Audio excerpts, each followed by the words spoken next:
Well, good afternoon, everybody, and welcome to this Sabio and Brainfood consulting webinar. Does Brexit mean CXit? Something of a maybe a little bit of an overinflated title, but essentially, what impact do we think that Brexit, whether it's a deal or a no-deal Brexit, will have on customer experience? And I'm very happy to be joined, Martin, if you'd like to move to the next slide. Very Indeed. happy to be joined by Martin Hill-Wilson of Brainfood Consulting. Martin is a CX and AI strategist. He is an industry commentator of some note, a consultant who many of you may have worked with in the past, and in the nicest possible way, Martin, a veteran of all things CX. I take that as it was intended. So great to be alongside Martin again for this webinar. Let me just give you my kind of opening thoughts on where we are. Oh, by the way, I'm Tim Pickard. I am Chief Marketing Officer for Sabio. Introduce myself there. Let me give you a couple of thoughts around this kind of topic, and I've thinking about it in really more of a, I suppose, in a kind of an economic way. So supply side and demand side. What are the implications for this? And I think Martin is going to go deeper into the demand side of why there may be increased demand from our customers for customer service. Because of the way that Brexit is happening, because of the last minute way that this looks like it's going to come about between some kind of a deal and a no deal Brexit, and those are really things that will impact government because of things like tariffs, customs, work permits, travel documents, all of those types of things, maybe some tax implications for people working overseas. All of those will undoubtedly have some kind of significant impact on the demand side for the government. Travel is obviously going to be an issue. I literally yesterday received a note from my insurance company for my car saying, in the event of a no-deal Brexit, you will require a green card to drive your car in the EEA, and that provides you with a minimum level of cover. And if you want more, please contact us, and we'll be happy to provide it for you at a cost. Travel, visas, permits, those types of things. Healthcare in terms of flow of medicines, potentially retail shortages, empty shelves again, potentially because of hold up of ports, those types of things. So as customer experience professionals, there are potentially, dependent on industry, there are potentially some demand side issues that we need to think about and certainly to be prepared for. And then on the supply side, I really was thinking more about organizations that require to hire staff in from the EEA to provide multilingual resources, or just to provide high quality resources. And that in itself is potentially a challenge. I'm sure many of you are aware of the settled status. So those employees, those people that have been here for a little while in the UK, can apply for settled status, or may well have done that already, but they have until the 30th of June next year to do that. New workers coming to the UK and wanting to work in the UK, there's an immigration points-based immigration system which you have to achieve 70 points, and it seemed to me that the easiest way to do that in our industry was a job offer by an approved sponsor is 20 points. Now, to become an approved sponsor, you have to go online and you have to register, and you have to demonstrate some things about your business. The job has to be at an appropriate skill level, which I believe we do meet. That's 20 points. To have a required standard of English, that's 10 points, and to have a salary of a minimum of 25.6k, that's 20 points. Now, interestingly, I looked at the kind of the customer service advisor pay scales, and it does vary a little bit. So, this is not this is not set in stone, but payscale.com put it at around 18,500. Glassdoor is at more like £19,000 for customer service advisors. So there may be an inflationary impact around salaries if we require to have a reasonable or a substantial element of the workforce to be from the EEA and have language skills. So just some thoughts around some of the more kind of obvious elements around what do we need to do, what do we need to think about, how do we need to plan. Martin, as I say, is going to go into a significantly more detail around that. And so I will now hand over to Mr. Hill-Wilson to take us through that.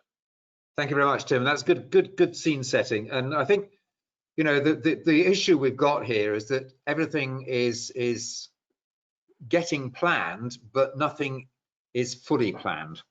And it's been a story that has continued for many years so far. And by the way, if as a result of this conversation or just generally you want to dip in, certainly two resources that I found very handy to get to the depths of this are these two documents that you can see in front of you. One is just talking generally about Brexit from the Institute for Government, and that's certainly a highly commended think tank. I think they won Think Tank of the Year award last year, 2019.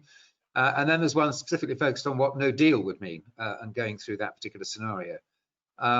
So lots of commentary written very recently, still up to the wire in terms of what has and hasn't been determined, in terms of some of the implications and the scenarios sitting there. And indeed, I've used the detail of some of that to extract some of the scenarios that I want us to look at. But if that's a little bit too much and you simply want the headline, this is really, I think, the essence of where we are looking forward. The first and really most important thing is, amazingly, whatever form of Brexit, and we're still talking in those terms, and that might even go up to the 31st of December, there are crucial details on any form of Brexit still being finalised. And although we are hearing certainly both sides now saying 95% of a deal is fleshed out, again, if you start to look at some of the things that need to be thought through, there is still a lot to be considered. And I'll just give you one graphic example of that. The process of reclaiming our sovereignty in terms of decision making over, you know, all the things that were within the remit of a European decision making are going through as a series of bills in government at this point in time. And as you well know, it goes through Parliament, then it goes through the Lords, and then it goes through to Royal Assent. And there's about 8 of them. Interestingly, none of them have yet actually reached the stage of Royal Assent. Many of them are beginning to move through to, you know, the latter stages of that whole process. But interestingly, when you then say, so do we now know what's going to be taking place? The answer is, well, no, not really, because in fact, once you've done that first level of legislation, you then produce secondary legislation, which is where all the actual detail sits. Now, by even the most generous estimation, that won't even start, therefore, until the beginning of next year. So back to my point, there's a lot of stuff that we don't yet know the detail of how things are going to happen. And there are indeed big question marks around some major points, which are still the sticking points, such as the Northern Ireland Protocol, for example, you know, that still remains to be determined. The other point to be made is that we're not going to do everything at the same time, at least not on this side of the relationship. So interestingly, if you're thinking about, you know, the issue of tariffs, for example, we are not intending from the UK side to implement anything around of that until the middle of the year, 2021. I think France, though, is determined to, and the rest of the EU, to kick that off from January, you know, the 1st. And in fact, yesterday, I think there was already an example of a significantly long queue stretching and snaking right the way back up through Kent, because the French side were practicing and trialing some of their custom software. And that was a sort of early experience of what that queuing experience might be like. And so really, user acceptance testing on a grand scale. that was it. That was it. So accepting that's probably the most clumsy version of it, it was certainly alarming. And the Porticamaloos, I think, were out in strength to help those who were stuck in that particular queue. But the other point to be made is, although our Prime Minister has made a very emphatic point about there are deadlines and that's it, and things will happen. The other reality is that there will still be many decisions that will continue through 2021, in terms of that happening. So that's an important thing to understand. So against that, how well do we follow that narrative and that story? Well, I think actually lockdown shows us one interesting point, which is that things have to be pretty consistent and pretty simple for us to remain engaged and to understand. Otherwise, we just simply blank out. And indeed, the whole conversation at the moment with tiered systems around of lockdown and what it's going to mean afterwards, from January onwards, having our little binge over Christmas, I would still suspect that the vast majority of the country don't really understand the consequences of that and don't really know. And indeed, it's going to take a lot of communication to get that idea over. So in that context, as far as Brexit is concerned, we're very much in that same position. It's been emotionally draining, whichever side of the conversation you've been in. And I think most of us have actually checked out, on that conversation, just because it's been such a long playing one. So in that particular context, what does this mean and what can we conclude? Well, it means, number one, that our ability to operate in this new world is certainly, to be generous, going to be sluggish, and particularly intense around the first couple of months of next year. A lot of the systems, the government will claim that their IT capability is there, but as anybody who works in IT knows, moving that into production and testing it and debugging it and then optimizing it is not something that happens on a day one situation. And many of these are fundamentally new systems taking over procedures that were not required by us in the old world. And they're fairly complex at the end of the day. And indeed, interesting questions around of things like tariffs and customs and everything. At what point will organizational systems be able to lock into those and to be able to connect, and therefore to have more real-time insight in terms of the status of shipments and assignments and all stuff? Who knows? So I think the best thing to say, it's going to be sluggish.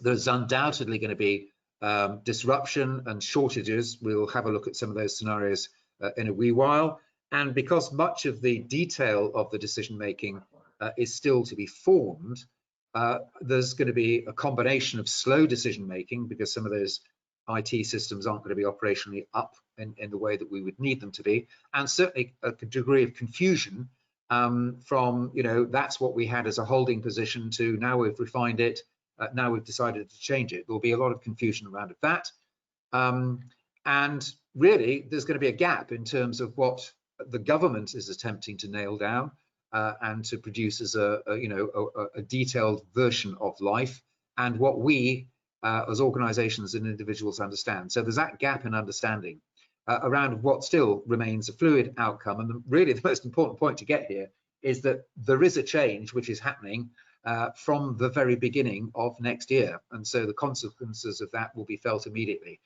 So to echo really what Tim said, we're going to want answers, because there's going to be all sorts of things that will change suddenly overnight in our experience, and that, to my mind, is going to cause an upsurge of inquiries into organizations. And the reason that we decided to get into this particular topic and produce a white paper as well as this current webinar is that I don't think that Brexit has been discussed in the context of its impact on customer service. And certainly what's interesting, given the fact that we've also endured lockdown at the same time, the blend of those two things, again, is going to test us in ways that, pre-COVID, we probably wouldn't even have understood. I'd also like to say, actually, on that point, that I don't think you can divorce the fact that Brexit and COVID are happening at the same time.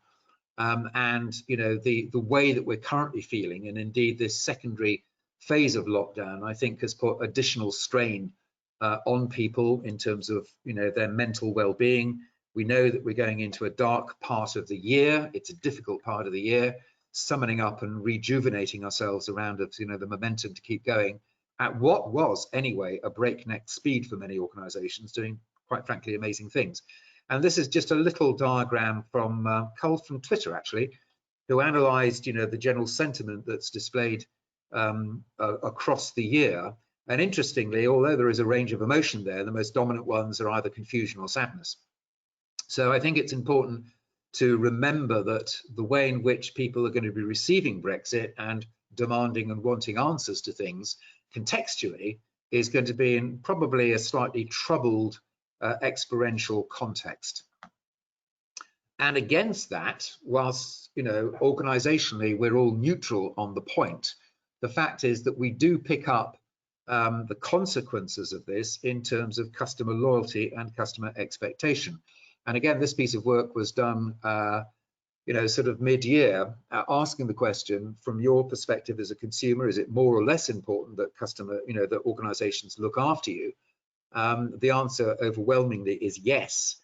And again, the secondary part of that question is, well, how many times are you going to tolerate poor customer service? And I do think there's an interesting question to be had. We have certainly seen instances of us being tolerant towards the real strain that organizations have been under surviving and dealing with COVID. Whether or not some of that generosity of spirit is running out a bit, and whether or not we'll see Brexit demand in that same light, who knows? But the fact is that organizationally, we pick up the tab and the consequence of that if we're not able to respond to it at the end of the day. And by the way, just as a sense of what's already going on, this was a headline that turned up a couple of days back. PlayStation and Xbox latest generation is clearly of great interest to a great number of people, but already we're beginning to get a sense that actually we might have disappointment around Christmas orders because they're just not going to arrive, in time as a result of that. So that might well be a hint, of things to come. And whilst there's a whole bunch of things that we need to think about with regard to Brexit, this is probably, one of the central points, and it's simply this: that in the process now of erecting, and by the way, I must say that everything we're talking about here is taken under the context of assuming that it will be a no Brexit deal. Not because we've got any particular insight into the fact that that's going to happen, but simply from scenario planning, it's always best to consider the very worst. And roughly speaking, a no deal Brexit obviously throws up probably more issues for people to ask questions about. If there is some form of deal, then some of the issues that I'm going to take you through now either are lessened and some might even disappear. But again, better be safe than sorry in terms of thinking this stuff through. So in this context, in a no Brexit assumption, then there is going to be a 40% reduction for at least the first quarter of next year. And working that back and saying, what does that really mean? On average, with that 7,000 strong queue that we alluded to stretching back up through Kent, it's going to manifest as a 2-day delay on average in the worst case scenario. So again, what does that mean and which sectors are likely to get impacted? So if you look at it from the point of view of food, then again, we have a clear dependency on the EU, even more so for fruit and vegetable. And if we end up, therefore, in a situation where there are shortages, then who's going to get impacted by that? Well, clearly food retailers who have already experienced that in the context of panic buying or just the fact that it's not available.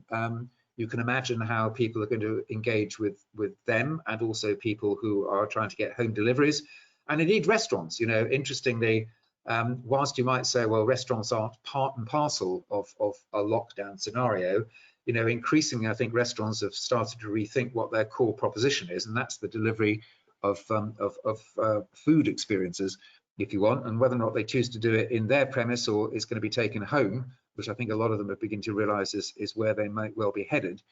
They could well be impacted if the basic ingredients for their menu is not going to be available.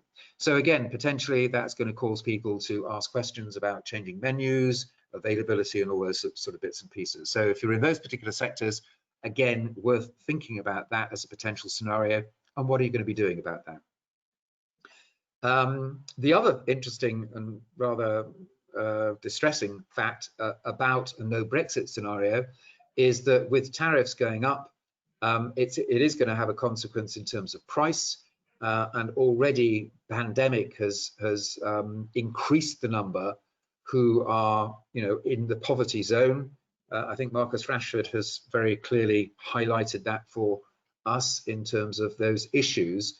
And again, you can see how that as a series of issues and problems will percolate through, particularly into the charity sector, and no doubt into some of the social services teams sitting within local authorities. So that's one set of scenarios to think about. And then there's some really, sort of slightly strange ones, but ones which have again been picked up, particularly from those two documents that I alluded to at the beginning of this discussion. So it could well be that we find ourselves low on the chemicals required for drinking water purification. And again, if that's the case, and that becomes severe, such that although we might not think that we need to do short, restrictions on water availability, this could extend to both residential and also to commercial, bearing in mind. Then if that does become the case and it is severe, you can expect the water companies to have to deal with those, those inquiries about, what we're going to be doing and what we can expect moving forward. The other interesting point is that we may well find that we have blockages literally through the logistics of queues, and that manifests in terms of fuel not being available, particularly within London and the southeast. And again, that's a scenario highlighted in some of the scenario planning from the government. And again, if you translate that back into who suffers that, then it may well be that people who are delivering whatever they're delivering through commercial delivery services, and particularly that's grown massively if you think about that in the context of the pandemic, where people have been forced to particularly order online in ways that we have never seen before. Does that affect them? Does that slow down service? If it does, is there a knock-on effect in terms of how the end consumer may well even start to talk to some of those delivery service companies about, well, where is my stuff? What's going to happen if it was to get that bad at the end of the day? So that's one set of scenarios to think about. The other one, still to do with the the bottleneck that is going to be created there, is around of healthcare. And again, it's sobering to realize the degree to which we import from the EU. And again, there has been considerable amount of discussion around of this already in terms of shortages and what we may or may not expect as a result of that. And in particular, some of the issues to do with the delay that we're seeing there is going to make it quite difficult for some classes of medicines, particularly things that need to be temperature controlled, time sensitive. It's not going to work very well, which makes stockpiling as a strategy a difficult thing to do at the end of the day. And that may well be quite a volatile target. And so therefore that comes down to probably even local responses about my local pharmacy. Have they got that or have they not got that? If I'm on long-term medication, is that going to cause a difficulty for us? Is that going to impact the ability of hospitals and more generally the NHS to function, because certain things are going to become in short supply, care homes, and just generally GPs, with an increased volume of inbound as we order our medication, are we going to be able to get that still? Is it going to work, etc., etc. And again, I see that probably being a very strong scenario in the sense that there's an underlying high emotive component to it. A lot of people being potentially quite worried about that situation, and I'm sure people are going to reach out and want to know answers as a result of that.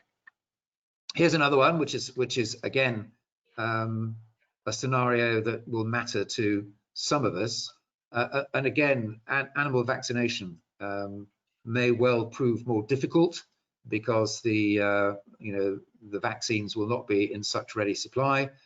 If that's the case, does that possibly manifest as an outbreak in disease? If it does, that could then obviously impact the supply of, certainly meat and certain other things coming into food retailers. But it may well just simply start out with the farming community and everybody associated with that, and the veterinary community engaging with farmer, wanting to know what the situation is and what we should be doing as far as that's concerned. So there's another associated one around of medication. So moving on, looking a little bit now about the topic that Tim was originally talking about, which is the business of our ability to just, visit the EU. And certainly for many of us, it has been extremely simple to pop on a train, a plane, or get in a car and just simply get there. And in fact, that has been a completely easy, intuitive, effortless experience in the sense that it's just all part of the same thing. And that won't be part of the same thing anymore. Indeed, if we do end up in a no Brexit scenario, our trading reverts to World Trade Authority organizational terms of reference. We are seen and related to by the EU as simply a third country, and as such we will have to go through all the barriers around of that. Now, I hasten to add, by the way, that it's not entirely as black and white as that. There is a lot of negotiating on both sides in terms of creating exceptions to that, and certainly I will be very surprised if we end up with literally the UK being treated as entirely a third country. However, the difficulty is it's all a matter of negotiation still, and I think certain things will only slot into place once other decisions are made, for example around of Ireland, for example around of the fishing rights issue. And so therefore us as consumers who've got to get on with our lives are still going to be in the dark, not knowing exactly what we need and what's going to be going on. So in the worst case scenario, in the sense that it's going to be a no deal, there's a whole number of things that get to change. Airlines, for example, UK airlines will find that some of the flights that they used to be able to run will not now be available to them. So for example, they won't be able to, they can obviously fly from the UK to any point of destination within Europe, but they will not be able to go within Europe point to point as they can do right now.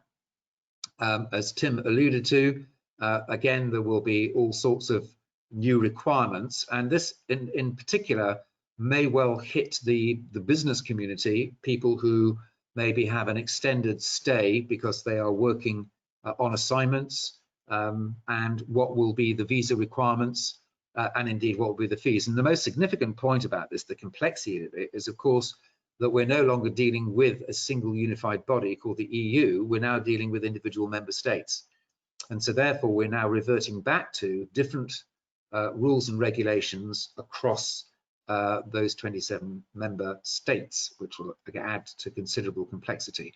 So airlines, B2B travel companies, clearly affected by those changes.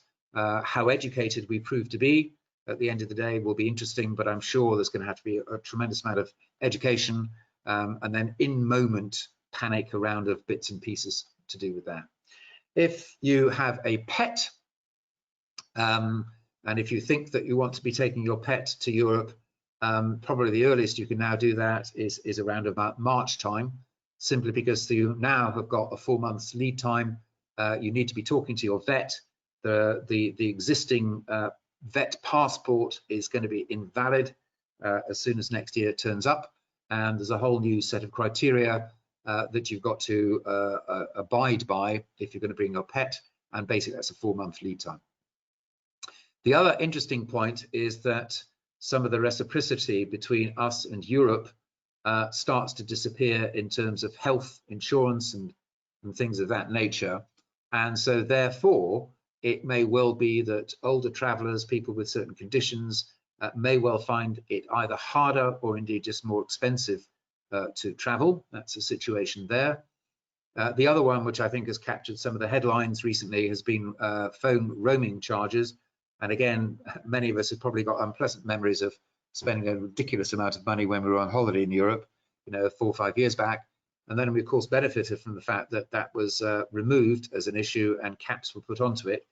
Now, listening to the major telco organizations, many of them have promised that they will not be reintroducing that. Some have not been as explicit in that and have been conditional. And some have said, well, it all depends what version of Brexit we have, and it all depends what situation we find ourselves, and we may do some, but we may not do others. So again, that is an area which is not yet black and white and might possibly be reintroduced. So a considerable number of different sectors, vets, insurance companies, telcos, again, affected by the business of people moving between the UK and Europe. And then really sort of the last area to pull out before we have a poll and a conversation is that if you think about it in a very simple way, we have been operating in a unified way against a common set of standards. And for some people, having not known anything prior to that, it's quite a surprise to start to think through what the consequences of that are when we start to remove ourselves from that uniform approach. If you, for example, are somebody who is, a British citizen, but you are living in Europe, you may well have found that if you're still banking with a UK bank, they have already been in contact with you and said they apologize, but they're going to have to close your account. The reason being is that they now can't, they don't have, at this point in time anyway, the financial sector called what you would call passporting rights, which allow them to work in a standard uniform way. And at the moment, they have to take the view that indeed they will be operating against 27 different financial regulatory regimes. And as a result of that, they can't therefore offer those services to those customers. There's another one, which again is slightly nuanced, but certainly some professions, and I was reading up on auditors, if you are professionally qualified in the UK, does that mean that I can necessarily work in any of the European countries or vice versa? The answer is no, not necessarily. Some are trying to, again, standardize, but others aren't necessarily as confident as that. And of course, back to the point that Tim was talking about, that the free movement of people ends, which was very much part and parcel of the original Brexit discussions. It does have consequences in terms of our ability to work there, and also for us to be able to invite people to come in on certain jobs against the criteria that Tim was talking about. So again, a whole number of sectors, banks, professional associations, recruiters, certainly affected in terms of people will want to have answers to those questions, and they can expect to have more inbound inquiries, as a result of that. So in summary, really, the underlying assumption of, if you're going to put together a specific response around of this, is that changes in the routine of daily life just basically disrupts things, causes people to question stuff. They're looking for assurance, finding new ways of meeting their needs. And at the end of the day, that all turns up as additional, inbound demand at the end of the day. And so therefore, what are we going to do, and what is going to be the plan for thinking about this? And I would say that I think in many respects, this is something that has already been borne out in the, in terms of responding to COVID, but it certainly means that we need to take those lessons to heart and apply them to this new potential set of inbound demand. I think the first thing, which was talked about lots, and it is going to be tough, this, is to make sure that we protect as much as possible live assistants from getting overwhelmed. It's interesting that the government right now is talking about the difficulties of being in a flu season and protecting the NHS's capacity to respond. We have an equivalent challenge protecting the live assistants' capacity from being overwhelmed, in order to make sure that those that really do require a conversation about something when it's emotive, complex, or even the most vulnerable, that we have got that capacity built in. And again, maybe can we do it slightly better this time round, having experienced that in the context of COVID? I guess the answer to that is again around of how much of the demand do we think we can anticipate in terms of being a common set of questions, and therefore can we get ahead of that? Can we do proactive messaging? Can we also deal with some types of questions, or indeed some parts of a question through self-service? To me, the answer is yes, we need to be thinking about that. And probably the immediate consequences of that is that we need to be considering what new questions are likely to come through, and whether or not we have articulated new responses to that in terms of our self-service. Have we retrained, our chatbots in terms of new intents, for example, and got those all up and ready? And to that extent, again, how are we empowering our advisors to be able to deal with this new raft of questions, some of which are going to be entirely new for us? And are we enabling them to have the right information and knowledge flow to the desktop as part of a digital first agenda? So again, not something which is completely new to us. COVID has got us to think like that. But again, layering another level of inbound demand from Brexit on top probably makes that requirement even more urgent. And then something which has been, I think, really, really important is to make sure that if we are delivering fast and efficient service, which still remains absolutely the #1 customer priority, is that we can get to recognize customers as soon their requirements as soon as we can. And so the ability to use intent recognition, right at the very beginnings of an inquiry. We know that IVR has often been quite frustrating to people. We're now in an area where natural language makes that much more intuitive, much easier. And indeed, if our ability to route can also recognize the complexity or simplicity of a call and direct customers intelligently to self-service, and therefore protect live assistants from being overwhelmed, that to me is an absolutely vital capability at the end of the day. And then finally, it's the ability to scale. One of the things that you've got to say in this is that we just don't know. We just don't know what the scale of that demand is going to be. We don't know what the form of Brexit is. We don't know how people are going to react. We do know, hopefully, from some of the scenarios I've just taken us through, that people could take it poorly if indeed they're, some of the things that really do matter to them in their daily life are affected. So that means we've got to be able to scale.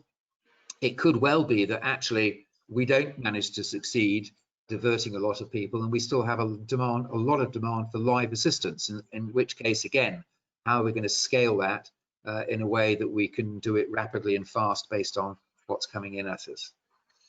So Martin, I think if I could just please skip back. I mean, I think, in a strange way, the pandemic has given us some of the skills, I think, in order to manage some of those situations. And certainly from Sabio's perspective and dealing with a number of our customers, we've seen that some of these have been put in place, certainly to manage significant increases in demand. And I think our ability to react, or I should say businesses' ability to react, has sort of been honed, if you like, or at least exercised in the pandemic era.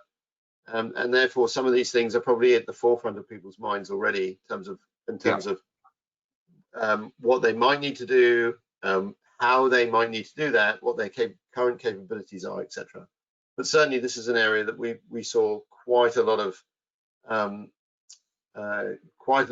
investment in during the last few months and during the first phase of the pandemic. Well, it might be good to actually ask people their own responses to it, actually. So can we maybe push out the first poll that we've got and see how, what's true for folk out there? Right. Okay. Do you believe Brexit will create more inquiries for some sectors? I think I know the answer to that, but what would you guess out there? I'm going to go significantly more. Would be my guess. but we Well, will. I think my guess is that I think in the way that we saw with COVID, some were, some weren't as sectors. You Yeah, know, some saw massive increase, decrease, and then some saw fluctuation. I yeah. suspect we're going to see something similar to that at the end of the So there you day. go. I don't know if you can see that, Martin, but No, I can't, but read me back. so no change and slight increase, 0%. Right? Moderate increase, 36%. Significant increase, 64%. So I think you're right. Okay. It's that some sectors will be hit significantly harder, and I think you've very eloquently talked about some of the areas that will impact, and I'm sure there are things that we haven't even thought about yet that will have a knock-on impact as to volumes Yep. of inquiries into organisations and institutions, government, for example, as well. Well, I mean, there's all sorts of things that we just don't know really at the end of the day. And, I spent quite a lot of time talking about that channel crossing part, Mm-hmm. and if that doesn't kick in well and get up and running and get optimized fast, and possibly that 2-day extends to 3 days, I don't know what the forecast is then in terms of shortages and how then that ripples. Well, yeah, A lot of I mean, everything is just in time now, isn't it, in terms of supply chain, and therefore, if that's disruptive for even a relatively short period of time, 2 to 3 days would certainly be considered to be a significant disruption in many instances. I mean, incidentally, as a byproduct, I read an interesting thing that some of the fashion retailers have now started to think about, those supply chains being difficult to manage, and that we're going to do it locally. So ASOS, I think, has now a significant amount of their own clothing is now being produced in the UK. And I read a rather interesting thing about a factory in Wales, which has just re-recruited a bunch of sewing staff who lost their jobs from something else, but then have been taken for this new opportunity. And simply it's to protect that ability. And again, some manufacturing being thought about in very much local terms as opposed to that. But those supply chains, I think the other point is it takes a long time to re-engineer them. So the ability of organizations to do that again quickly, and they don't even know yet the consequence in which version of Brexit they're going to be dealing with. In reality, I think the audience has said the right thing, which is that there's going to be a lot of questions because we're just not going to know at the end of the day. Yeah, agreed. So indeed. That's sort of one last thing I want to go on to is this, which is if you take the two sort of together, there's a psychology I think that we've also got to be aware of, and I don't think that our psychology, our mental health is in a particularly good place right now, but it is worth just remembering this basic set of facts, which is that we do definitely get more critical and confrontational when we feel stressed. We're less likely to listen and to understand, much more likely to get irritated and frustrated. And so therefore, if we are going to execute the strategy that says we must get more messaging and we must get more self-service working, we've got to work particularly hard at the way that is designed and it impacts people. It's got to be very simple, it's got to be very non-ambiguous, it's got to work. Otherwise, we're not going to do well on that. And those organizations that are blessed with that kind of UX service design capability, or just empathy, for want of a better word, we need to make sure that we produce effective ways of consumers engaging, because actually they're less likely to be generous in the way that they treat that content unless it really does speak to them in an empathetic kind of a way. Otherwise, the consequences are that if you're trying to divert traffic, you're going to find that everyone gets back into that queue waiting for live assistance, and then you're going to find yourself in trouble as a result of that at the end of the day. So that's the other little thing just to sort of put into the mix.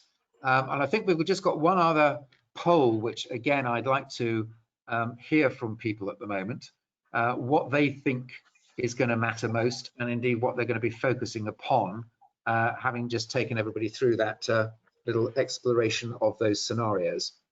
So again, Tim, any reflections as people start to think about that? Yes.